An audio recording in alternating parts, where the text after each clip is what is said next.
I'm Dan, and this is 10,000 Hours of Indie, a podcast exploring new music and delving deeper into what goes on in the background of the independent music industry. I'm a musician and passionate music lover, and I wanted to delve deeper into new music in the independent scene around the world. I also saw this as a chance to help artists connect and share their stories, so if there's someone you hear and you want to find out more about, every podcast has links in the show description.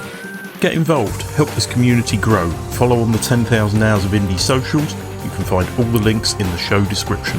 And also feel free to email me about anything music related, 10,000indie@gmail.com. I'm open to any ideas and love listening to your promos.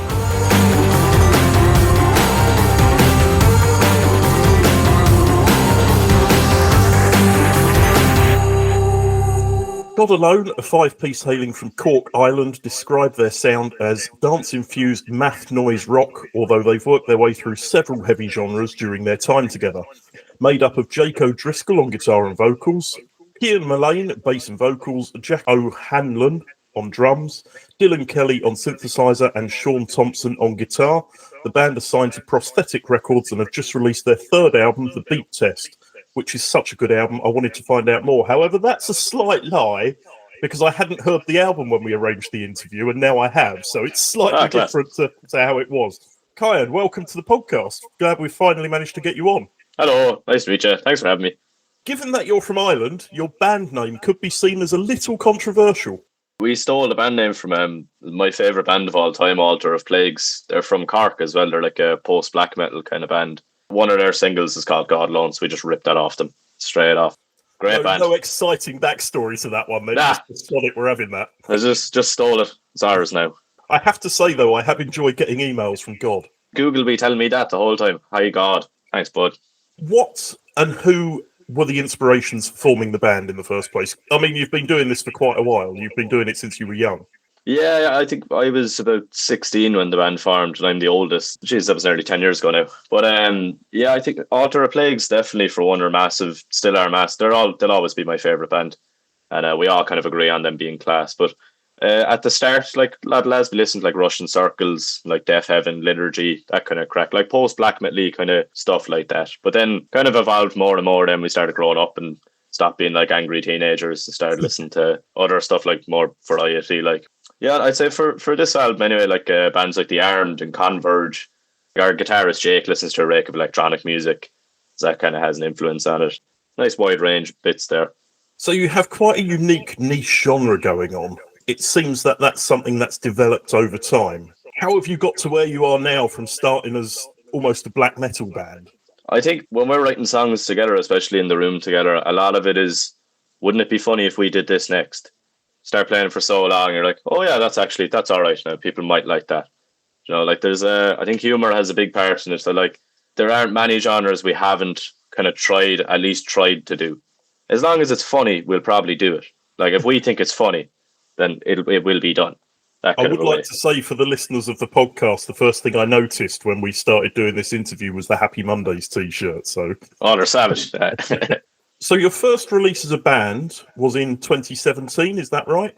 Yeah, that was the first EP. What do you feel is the difference now when you release something to when you released something back then? I think in terms of the writing anyway, between now and then, I think we've all kind of been to music college and stuff since the first EP came out. So I think we're a lot handier at playing the instrument. I could barely play bass at the start. Like I'm a guitarist. Like, so like I just picked up a bass and was going like dun dun dun dun dun. I think we're all kind of much handier now at our instruments, which is very nice. So we can there's ideas that we would have had in the past that we weren't able to play proficiently, I suppose. You know, like execute proficiently. But Sean can sweep pick, he can do that. We don't allow him to do much of that. And in terms of releases then, I think like when we put out that EP, I was about 17. And like I was like, we'll just throw it up on Facebook or something, somebody will listen to it. You know, whereas now there's a whole rigmarole around like doing all the artwork and all the kind of mad like PR bits and stuff, which is very fun as well. Like I just like talking about our stuff. Yeah, no, there's I'd say a big difference there now. It's been years. Do you find you take it more seriously now than you did, or maybe less seriously because you've done it before? We were very serious teenagers when all like the post metal and black metal bits were coming out. We were like, we have to be this exact aesthetic for like, we all need to wear black. We all need to be going like, you know, and now it's like, just be yourself, like, you know, just have a bit of a laugh with it. So let's talk about the new album, The Beat Test, which has just come out. What are the themes of the album to start with? We got big into like athletics and just like athleticism, not actually doing it, but the concept of like running around and stuff. There's a lot of like robot voices on it that like we just ripped off Kraftwerk. We thought it was cool. Kind of sounds like the song, the beat test itself. It's about like you're running so fast on like a treadmill or doing the beat test that you turn into a robot. So you become machinery, which is a bit tick, but we thought it was funny. As you said, you need to have humour in your music. Yeah, this is it. Like, that's probably the overarching theme of the album. I say, just I don't know, going out for a bit of a run. So, how do you write a song as a band? Does somebody come with lyrics and you build around that, or do you start with a riff, or what's your sort of way of building a song? What we're doing now at the moment massively is sending each other messenger videos of like be us in our pajamas, 10 seconds of a riff, like any of us in the band. Because we all play guitar. Like our drummer Jack is an unbelievable guitarist. Our synth player Dylan is an unbelievable guitarist. It's like it's all just playing acoustic guitars, sending each other stuff. And then we'll go into the practice room then and we'll pick through one that might be handy. And then one of us will go, it would be funny if we did this next, or this would be cool, or let's try to turn that into that. And then it's a nice kind of collective process then. It's just good fun. So when do the lyrics come in? Do they come in a bit further down the line? Way at the end. None of the lyrics on the album mean anything at all. We kind of treat the vocals as just another instrument, like another layer on the top. So it's kind of shared between me, Jake, and Jack. What I like doing is I'd come up with a rhythm for what I'd like the vocals to be, so like the or whatever, and then I'll put into Google 6-syllable words or a 6-syllable phrase. I'll just pick something and that sounds vaguely cool and would fit into the song. You can put your own meaning onto them if you'd like, but to us they mean absolutely nothing. Do you think in a way that may stem from your sort of black metal history? Because, black metal, the vocals are way more of an instrument than actual lyrics. I think so, yeah. I know now they're like post-black metal, but or black gaze and stuff, but I like the way Def Evan do vocals. I like the way his voice just sounds like another instrument. It almost sounds like a guitar in places. I think that's really cool. And it doesn't matter what he's saying because you can't understand him anyway. I just think that's really cool. So what would you say has been the most challenging song to see through on this album? There's one song, Rinser is the name of it, and there's a loop going through it, the vocal loop, that we've never played it live just because none of us use in-ears. We probably should. We probably will get around to it eventually, but I think that was a bit of a hassle playing perfectly in time to that. There's some songs where there's a lot of clean vocals and stuff, and we hadn't really done harmonies or anything before this album. And like the lads have lovely voices, like they're very good, but I think that was a new thing, like coming into practice, because we never practice with vocals. We always practice instrumentally because not arse to set up mics, and just the vocals don't really matter to us anyway. We're like, lads, we need to stop the song if one of us is out of key or whatever, which happened a lot. I think the two of those kind of things really, but I'm very happy now how it turned out. Like the lads have lovely voices, very, very nice. Sound like Radiohead or something. So how about your favourite song on the album?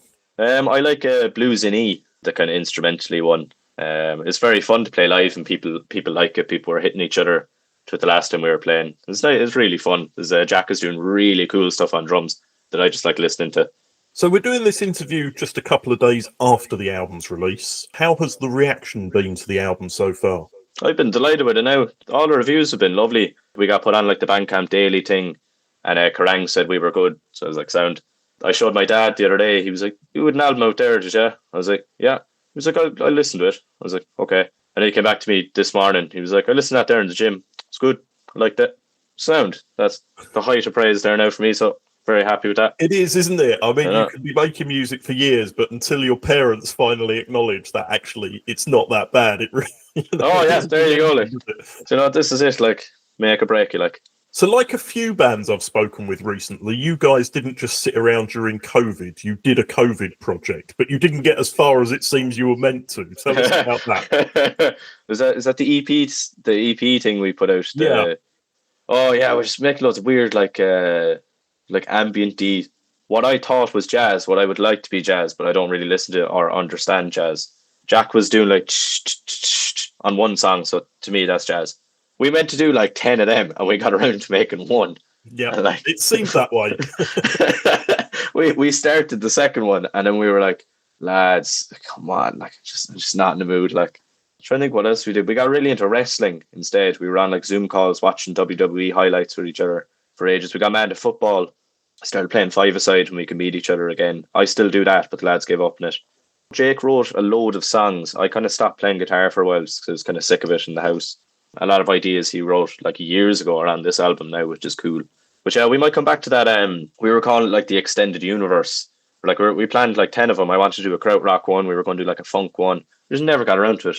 You should probably not start the first one with volume 1 at the end, because then people will more. I might need to take that out of the Bandcamp, actually, just forget it ever happened. Like, just the volume 1, I leave up the rest of it. Like, So as I do with all the bands I speak to, I've had a deep dive into your internet presence. Instagram seems to be your preferred platform. Yeah. You've got some pretty nice live shots from various shows you've played recently on there, I notice. The tour we were doing recently with them, and so I watch it from afar, their photographer, Hannah Young, is unbelievable photographer. So most of those are her photos. Very sound as well. It helps that we're all like very handsome as well. It always helps.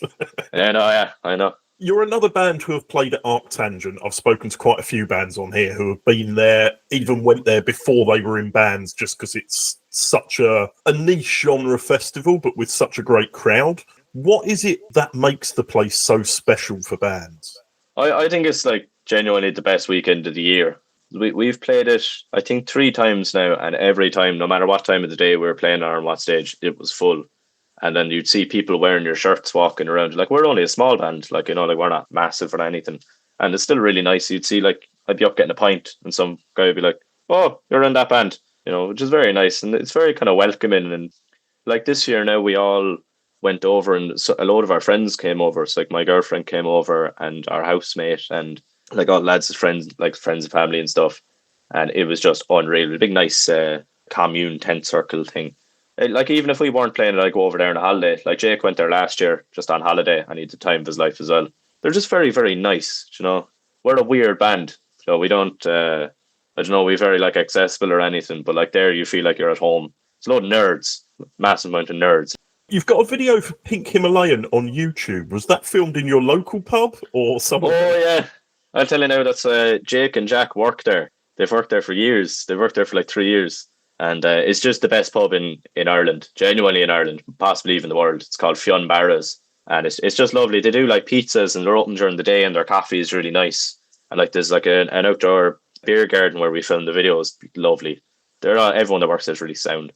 So how about live shows? You've got a show coming up on October the 23rd in Dali. Yeah, that's the one. Where you are described as hometown heroes. How does that feel? That's funny now, in fairness. Hometown sausages. That'll be really fun now. That's on Thursday. We've played that place before. They're really, really nice in there. It's a lovely crowd. The lineup is very cool as well. Vern and Jane are unbelievable. I've seen them before. I've played with them in other bands.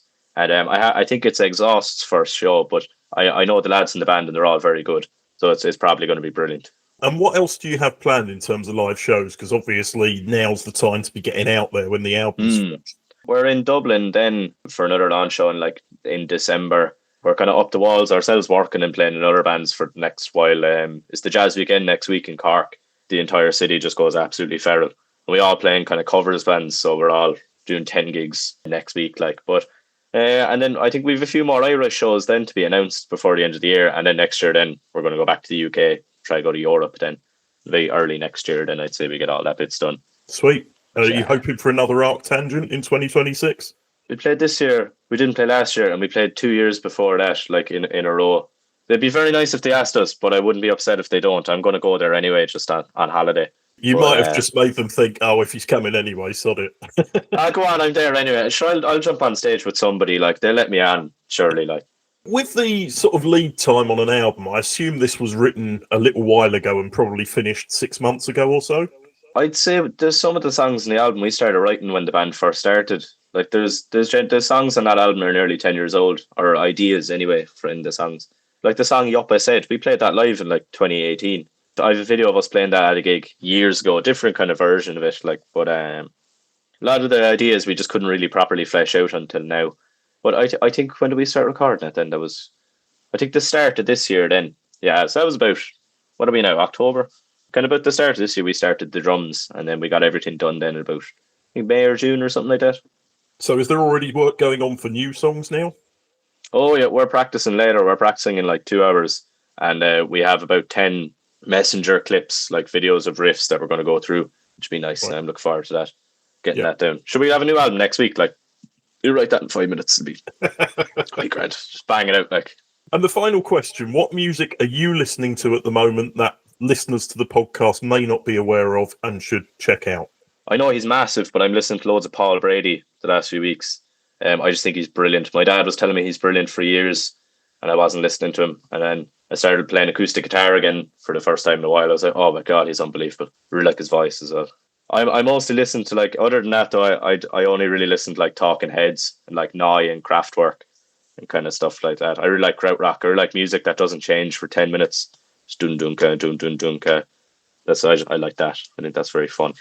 So for anyone wishing to find out more about God Alone, you're on Instagram, Facebook, Bandcamp, and YouTube. Is that right? Have I missed any? That's the one. No, that's the one.